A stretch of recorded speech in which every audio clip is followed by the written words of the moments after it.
Very good morning बच्चों, this is CS Jamshed Kokab Khan and आज हम पढ़ना स्टार्ट कर रहे हैं सीएस एग्जीक्यूटिव प्रोग्राम का एक बहुत ही इंपॉर्टेंट सब्जेक्ट जिसका नाम है capital market and securities law. देखिए, अभी आप सीएस एग्जीक्यूटिव अगर ग्रुप 2 में है तो one of the most important subject में capital market and securities law है, जहां पर कैपिटल मार्केट का पोर्शन हमारे एग्जाम में 40 मार्क्स कवर करता है एंड सिक्योरिटी लॉ का पोर्शन हमारे एग्जाम में 60 मार्क्स कवर करता है। अब इस सब्जेक्ट को बेहतर जानने के लिए हमें कुछ बेसिक्स सीख लेना चाहिए। अगर हमें वो बेसिक आते हैं तो इस सब्जेक्ट को पढ़ने में हमें कोई दिक्कत नहीं आएगी। देखिए, अब जब क्लास 12th में थे तो आपको एक बात पढ़ाई जाती थी और बताई जाती थी कि किसी भी देश या इकोनॉमी को चलाने के लिए 4 सेक्टर बहुत इंपॉर्टेंट होते हैं, जिसमें एक होता है हाउस होल्ड। हाउस होल्ड का बेसिक वर्क क्या होता है? कंजम्पशन करना। दूसरा होता है हमारा फर्म। फर्म वो होता है जो प्रोडक्शन एक्टिविटीज करता है। देन इन हाउस होल्ड और फर्म को रेगुलेट करने के लिए कौन होता है? गवर्नमेंट होती है। जैसे डेमोक्रेटिक कंट्री जैसे इंडिया हम चुनते हैं। एंड देन हमारी ओपन इकोनॉमी है, इसलिए हम इंपोर्ट एक्सपोर्ट भी करते हैं। तो चौथा सेक्टर किसी भी इकोनॉमी का जो होता है वो रेस्ट ऑफ द वर्ल्ड होता है। तो अगर किसी भी कंट्री को रन करना है तो 4 सेक्टर एफिशिएंटली चलने चाहिए: हाउस होल्ड, फर्म, गवर्नमेंट और रेस्ट ऑफ द वर्ल्ड। अब जैसे जब आप हाउस होल्ड की बात करते हो तो इसमें हम जैसे आम लोग आते हैं जो मेहनत करते हैं और पैसा कमाते हैं। हमारे पास जो पैसे होते हैं उसका एक हिस्सा हम कंज्यूम करते हैं और जो बच जाता है उसका या तो हम सेव करते हैं या तो हम उस पैसे को इन्वेस्ट करते हैं ताकि हम और अर्न कर सकें। ठीक। फर्म्स जो होती हैं वो क्या करती हैं? बड़ी बड़े बिजनेस हाउसेस हैं, ये क्या करते हैं? प्रोडक्शन। अभी ध्यान रखना, ये बात अभी आगे बहुत काम आएगी। प्रोडक्शन करते हैं। जब ये प्रोडक्शन करते हैं तो गुड्स एंड सर्विसेज बनती हैं। गुड्स एंड सर्विसेज बनेंगी तो इससे इनकम जनरेट होती है, इससे सबका घर चलता है। ठीक है। गवर्नमेंट का काम है कंट्री को मेंटेन करना, इंफ्रास्ट्रक्चर देना, उसके लिए हमसे टैक्स कलेक्ट करती है। And rest of the world जो है वो इंपोर्ट एक्सपोर्ट में हमारा सहयोग करते हैं। तो इकोनॉमी का हर एक सेक्टर अपना अपना काम बहुत अच्छे से कर रहा है। अब एक जनरल अजम्पशन ये होता है कि किसी भी इकोनॉमी में जो सबसे इंपॉर्टेंट 2 सेक्टर होते हैं वो हाउस होल्ड और फर्म होते हैं, जहां पर ये माना जाता है कि जो हाउस होल्ड है ये हम जैसे आम लोग हैं जिनके पास पैसे आइडल में पड़े हैं, मतलब मनी है हमारे पास पैसे हैं। इन पैसों को हम सेविंग्स कह सकते हैं। और अगर हम कहेंगे कि ये पैसे सेविंग्स है तो ये जो हाउस होल्ड है आगे से ये हमारे लिए सेवर्स कहलाएंगे। ध्यान रखिएगा, जैसे मैं भी एक आम इंसान हूं, मेरे पास अगर 1 लाख रुपए रखा हुआ है तो ये मेरी सेविंग है, तो अब से मुझे आप कहोगे सेवर। ठीक है। अब अगर ये पैसा खाली पड़ा रहे तो ये किस काम का? अगर ये पैसा आइडल पड़ा रहे, भाई या तो मैं इस पैसे से कोई सामान खरीद लूं, मतलब कुछ कंजम्पशन कर दूं, नहीं तो मैं पैसे को सेव करूं, नहीं तो मैं पैसे को कहीं इन्वेस्ट करूं। मतलब मैं पैसे पड़े पड़े करूंगा क्या? मैं रखे रखे पैसे, मुझे पैसे कहीं ना कहीं उसको यूज करने होंगे। तो अब यहां पे हमारा सपोर्ट करती हैं फर्म्स। ठीक है। फर्म्स क्या होती हैं? गुड्स एंड सर्विसेज बनाती हैं जिनके लिए इनको अक्सर पैसों की जरूरत पड़ते रहती है। पैसे आएंगे तब रॉ मटेरियल खरीदेंगे, तब तो जाके गुड्स बनाएंगे। तो इन फर्म्स को हम लोग ना बोरोवर्स कहते हैं। ठीक है। तो एक सिस्टम रेडी करना होता है जिसके थ्रू हम अपनी अलग अलग तरह की रिसोर्स कहां तक पहुंचाएं। जैसे अभी मैं रिसोर्स के नाम से करंटली बोल रहा हूं, रुपया, पैसा जो सेविंग है हमारी, ये फर्म तक पहुंचे और फर्म फिर हमको यही पैसे फायदे या रिटर्न के रूप में वापस करे। देखो, जब हम उनको अगर पैसा दें तो पैसा हमारे पास किसी ना किसी फॉर्म में आना चाहिए। हमारे पैसों से या तो हमें गुड्स एंड सर्विस बना के दे दें या किसी भी तरह का हमें रिटर्न प्रोवाइड करें। तो कोई भी देश प्रॉपरली तभी रन कर सकता है जब 2 पार्टीज को मिलाया जाए। एक साइड में वो हाउस होल्ड जिन्हें सेवर बोला जाता है और दूसरे साइड में वो फर्म जिन्हें बोरोवर बोला जाता है। तो सेवर्स के पास जो सेविंग या पैसे हैं हमें पहुंचाना है फर्म या बोरोवर तक, ताकि वो हमें रिटर्न में कुछ फायदा पहुंचा सके। तो इसके लिए हर कंट्री में एक सिस्टम बनाना बच्चों जरूरी होता है। इस सिस्टम को हम लोग कहते हैं फाइनेंशियल सिस्टम। ठीक है। तो कोई भी कंट्री एफिशिएंटली तभी वर्क कर पाएगी जब वहां का फाइनेंशियल सिस्टम बहुत स्ट्रांग होगा। फाइनेंशियल सिस्टम बेसिकली एक अरेंजमेंट को बताता है। मैं आपको इसको प्रिसाइसली डिफाइन कर देता हूं। एक अरेंजमेंट को दिखाता है जहां जो सेवर्स की सेविंग होती है ना, उन सेविंग्स को पहुंचाया जाता है फर्म्स तक जो बोरोवर कहलाते हैं, ताकि वो उस पैसे का सही इस्तेमाल कर सके। ठीक। अब इस सिस्टम को रन करना जरूरी है, एक मीडियम होना जरूरी है कि कैसे हमारे पास से जो पैसे हैं वो किस तक पहुंचे। फर्म या बोरोवर्स तक पहुंचे।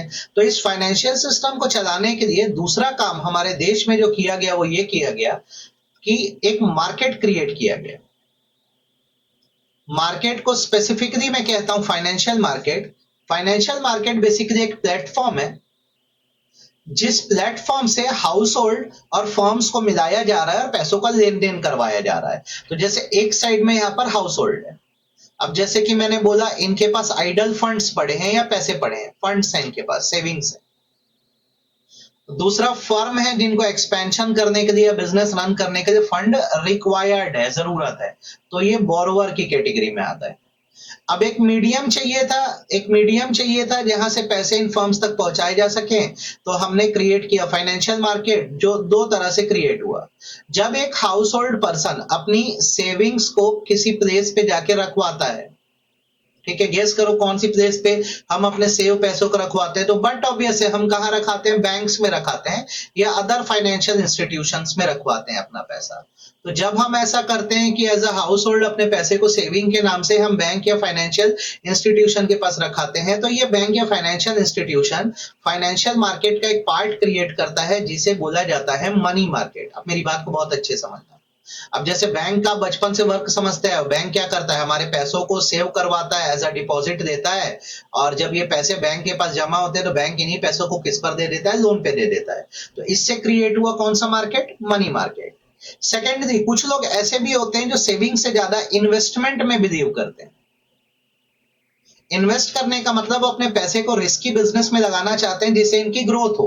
तो इनको भी ऑप्शन दिया गया है कि फिर आपको बैंक जाने की जरूरत नहीं है। अब आप अभी भी फर्म्स को या बिजनेस को पैसा देंगे, खासकर कंपनीज को पैसा दो, और उसके लिए अब आपको मनी मार्केट में एंटर करने की जरूरत नहीं है। आप इन्वेस्ट कर रहे हो, इन्वेस्ट करना मतलब होता है कैपिटल इन्वेस्टमेंट करना, पैसा लगाना। तो आपके लिए जो बेस्ट मार्केट अब होगा वो कहलाएगा कैपिटल मार्केट। अब मेरी बातों को बच्चों एकदम अच्छे से समझना, ठीक है। तो एकदम अच्छे से समझो, इकोनॉमी को चलाने के लिए एक सिस्टम बनाना होता है जिसे बोलते हैं फाइनेंशियल सिस्टम। यहाँ पे जिनके पास पैसे हैं, सेवर्स, उनके पैसे बोरोवर तक पहुंचने चाहिए। उसके लिए हमने मीडियम क्या बनाया है, एक फाइनेंशियल मार्केट क्रिएट किया है। मार्केट दो पार्ट में डिवाइडेड है। जब डायरेक्टली आपका मनी सामने वाले तक ट्रांसफर किया जाएगा तो मनी मार्केट कहलाएगा, और जब आपका ही पैसा इन्वेस्टमेंट के फॉर्म में सामने वाले बिजनेस तक पहुंचाया जाएगा तो ये कैपिटल मार्केट कहलाएगा। तो इस हिसाब से अगर आप देखेंगे तो हमारे देश में जो फाइनेंशियल मार्केट है उससे पैसे चैनलाइज हो रहे हैं, एक पर्सन से दूसरे पर्सन को या फर्म को ट्रांसफर हो रहे हैं, और ये दो पार्ट में डिवाइड हो गया। एक कौन सा हुआ, मनी मार्केट, और दूसरा कौन सा हुआ, कैपिटल मार्केट। शुद्ध हिंदी आसान भाषा में बताऊं तो मनी मार्केट वो मार्केट है जहां से सीधे पैसों का लेन देन होता है, और इसके लिए जो इंस्टीट्यूशन हमारे देश में स्टैब्लिश किए गए हैं वो है बैंक्स, वो है फाइनेंशियल इंस्टीट्यूशन जैसे कि LIC, life insurance corporation of India, etcetera, financial institutions, ठीक है। और जब आप बोलोगे पैसे इन्वेस्ट करने हैं तो आप सबको ये बात पता है कि इसके लिए जो इंस्टीट्यूशन क्रिएट किया गया कैपिटल मार्केट में, उस इंस्टीट्यूशन को क्या बोला जाता है, गेस करो, उसे बोला जाता है स्टॉक एक्सचेंज। स्टॉक मार्केट या स्टॉक एक्सचेंज वो प्लेटफॉर्म है जिसके थ्रू लोग इन्वेस्ट कर पाते हैं। करेंटली इंडिया में दो बड़े स्टॉक एक्सचेंज ऑपरेटिव हैं, एक का नाम है बॉम्बे स्टॉक एक्सचेंज एंड दूसरे का नाम है नेशनल स्टॉक एक्सचेंज, ठीक। पर ये अकेला डिफरेंस नहीं है, इनमें और भी चीजें हैं जो आपको पता होनी चाहिए। जैसे फाइनेंशियल मार्केट में क्या क्या आया, मनी मार्केट आया, कैपिटल मार्केट आया। क्योंकि मार्केट है तो प्रोडक्ट भी होना चाहिए, तो आप बच्चों इस बात को ध्यान रखना, हर मार्केट में कुछ ना कुछ बाय एंड सेल होता है। तो फाइनेंशियल मार्केट में जो बाय एंड सेल होता है उसे हम लोग ना इंस्ट्रूमेंट बोलते हैं, ये बात आप मत भूलिएगा, ठीक है। जैसे जब मैं मनी मार्केट की बात करूं तो यहाँ इंस्टीट्यूशन क्या है, बैंक है, फाइनेंशियल इंस्टीट्यूशन है। और यहाँ क्या सेल आउट होता है पता है, यहाँ पे क्या इंस्ट्रूमेंट होते हैं, यहाँ पे जो भी इंस्ट्रूमेंट होते हैं अक्सर वो मैच्योरिटी पीरियड के साथ आते हैं, और उनकी मैच्योरिटी अप टू 1 ईयर तक होती है। जैसे यहाँ पर मेजर इंस्ट्रूमेंट के नाम से आ जाता है commercial paper. Commercial paper basically एक फॉर्म ऑफ प्रोमिसरी नोट होता है जो कंपनीज ना बैंक्स के थ्रू सेल आउट कराती है और लोगों से लोन देती है। इसमें आ जाते हैं बिल ऑफ एक्सचेंजेस, एक्सेट्रा, ये सब इंस्ट्रूमेंट यहाँ सेल होते हैं। जब हम इनको बाय करते हैं तो हमें विथ इंटरेस्ट पैसा मिलता है। और जब आप कैपिटल मार्केट की बात करते हैं तो यहाँ पे पैसा इन्वेस्ट हो रहा है, तो यहाँ पर जो इंस्ट्रूमेंट होते हैं उनको हम लोग कैपिटल मार्केट इंस्ट्रूमेंट बोलते हैं। ये लॉन्ग टर्म के नजरिए से होते हैं। बेसिकली लॉन्ग टर्म का नजरिया मतलब आप 10 साल, 20 साल, 50 साल, 100 साल भी रख सकते हो। इसमें आते हैं बेसिकली शेयर्स। शेयर्स क्या होते हैं? बेसिकली ऐसे इंस्ट्रूमेंट या यूनिट्स होते हैं जो कंपनी में आपको ओनरशिप दिलवा सकते हैं, अगर वो इक्विटी शेयर हो तो। ठीक है। फिर इसमें आते हैं डिवेंचर्स। डिवेंचर एक फॉर्म ऑफ लोन होता है। इसमें आते हैं बॉन्ड्स। बॉन्ड्स भी एक फॉर्म ऑफ लोन है जो हाईली रेप्यूटेड कंपनीज इशू करती है। तो आपको ना मैं जैसे पढ़ा रहा हूं, तो मैंने फाइनेंशियल मार्केट का मतलब बताया, तो मैंने आपको उसके दो पार्ट भी बता दिए, मनी मार्केट और कैपिटल मार्केट। मनी मार्केट मतलब देखो तुम्हारे पास पैसा है 1 लाख, जाओ सीधे बैंक में दे दो, बैंक उसको आगे लोन पे दे देगा। और अगर यही 1 लाख तुम किसी जगह इन्वेस्ट करना चाहते हो तो स्टॉक एक्सचेंज चले जाओ, वो कैपिटल मार्केट कहलाएगा, वहां पे तुम्हारा पैसा इन्वेस्ट होगा शेयर्स। ठीक है। कभी भी ध्यान रखना, मनी मार्केट किसी भी बिजनेस की शॉर्ट टर्म फंड नीड को पूरी कर सकता है। शॉर्ट टर्म फंड नीड को पूरी कर सकता है। शॉर्ट टर्म फंड नीड मतलब अप टू 1 ईयर तक। और कैपिटल मार्केट क्या होता है? बड़ा पैसा इन्वॉल्व करता है, तो ये ना लॉन्ग टर्म फंड नीड को पूरी करता है, क्योंकि इसमें अमाउंट भी ज्यादा होता है और लंबे समय तक रखा जा सकता है। ठीक है। देन हर मार्केट को चलाने के लिए रेगुलेटर चाहिए। तो दो बड़े रेगुलेटर हैं। जैसे अगर मनी मार्केट की बात करूं तो मनी मार्केट को रेगुलेट करने के लिए जो रेगुलेटर है उसका नाम आप सबको पता है, वो है हमारे देश का central bank, reserve bank of India. और जब मैं कैपिटल मार्केट की बात करता हूं तो कैपिटल मार्केट को रेगुलेट करने के लिए जो रेगुलेटर है वो 1992 से ऑपरेटिव हुआ है और उसका नाम है SEBI, securities and exchange board of India. ठीक है। तो आप ना थोड़ा सा ना चीजों को ना बेसिक से सीखो, तो आपको क्या आगे पढ़ाई समझ आएगी। हमारा सब्जेक्ट का क्या नाम है? Capital market and securities law. तो जब तक आपको कैपिटल मार्केट का मतलब नहीं पता होगा, आपको सिक्योरिटीज का मतलब नहीं पता होगा, आप आगे समझोगे कैसे? तो आप समझना, फाइनेंशियल सिस्टम वर्ड का मतलब, अच्छा सीएस एग्जीक्यूटिव में कई बार पूछ भी चुका है ना, डिफाइन फाइनेंशियल सिस्टम। तो ये पूरे देश में एक अरेंजमेंट है जिससे सेवर्स से मनी लेकर किस तक पहुंचाया जा रहा है? बोरोवर्स तक। किस मीडियम से पहुंचाया जा रहा है? तो एक मार्केट के मीडियम से पहुंचाया जा रहा है। मार्केट को बोला जाता है, कौन सा मार्केट? फाइनेंशियल मार्केट बोला जाता है। तो इस फाइनेंशियल मार्केट में मिलेंगे कौन? हाउस होल्ड मिलेंगे, और यहाँ पे कौन मिलेंगे? फर्म मिलेंगे। अब यहाँ पे मार्केट दो तरह से काम करेगा। अगर आपने अपने पैसे केवल ले जाकर मार्केट में दिए हैं, लाइक बैंक में या फाइनेंशियल इंस्टीट्यूशन में, तो आपके लिए मार्केट मनी मार्केट है। ये शॉर्ट टर्म नीड पूरी करता है। और यहाँ पर मेनली आप जो बाय या परचेज कर सकते हैं वो कमर्शियल पेपर है, बिल ऑफ एक्सचेंज है, और एक और इंस्ट्रूमेंट का नाम लिख देता हूं, उसका नाम है ट्रेजरी बिल। ये क्लास 12th में आप लोग पढ़ते हैं। ठीक है। आप कैपिटल मार्केट में जाते हो तो आपके लिए मेन इंस्ट्रूमेंट क्या है? शेयर है, डिवेंचर है, बॉन्ड है, एक्सेट्रा। फिर मैं बोल रहा हूं money market short term fund need पूरी करता है, क्योंकि यहाँ पे रीपेमेंट अप टू 1 ईयर में कर देनी है। और कैपिटल मार्केट आपके लॉन्ग टर्म फंड नीड पूरी कर रहा है, इसमें कई सालों तक आप पैसा रख सकते हो। मनी मार्केट का regulator reserve bank of India है और कैपिटल मार्केट का रेगुलेटर सेबी है। आप पहले मुझे इतना पढ़ के बताइएगा, आपको ये बेसिक जो मैंने बताया वो समझ आया क्या?